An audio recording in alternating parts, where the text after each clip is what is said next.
বিজ্ঞান আমাদের জানায় আমাদের চোখের পেছনে থাকা রেটিনা হলো একটি অত্যন্ত জটিল এবং সংবেদনশীল পর্দা। যখন কোনো বস্তু থেকে আলো আমাদের চোখে প্রবেশ করে তখন তার লেন্স ভেদ করে সরাসরি রেটিনায় গিয়ে পড়ে। জানেন কি, এই রেটিনায় প্রায় ১৩ কোটিরও বেশি আলোক সংবেদনশীল কোষ বা ফটোরিসেপ্টর রয়েছে। এই কোষগুলো আলোর সিগন্যালকে মুহূর্তের মধ্যে ইলেকট্রিক্যাল সিগন্যালে রূপান্তর করে এবং অপটিক নার্ভের মাধ্যমে মস্তিষ্কে পাঠিয়ে দেয়, আর মস্তিষ্ক সেই সিগন্যাল প্রসেস করে আমাদের ছবি দেখায়।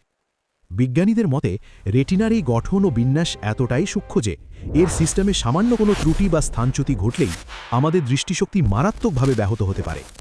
পবিত্র কোরআনের সূরা আল ইনফিতারের ৮ নম্বর আয়াতে আল্লাহ তাআলা বলেছেন, ফি আইয়ি সূরাতিম মা শাআ রাক্কাবাকা, অর্থাৎ তিনি তোমাকে তার ইচ্ছে মতো আকৃতিতে গঠন করেছেন।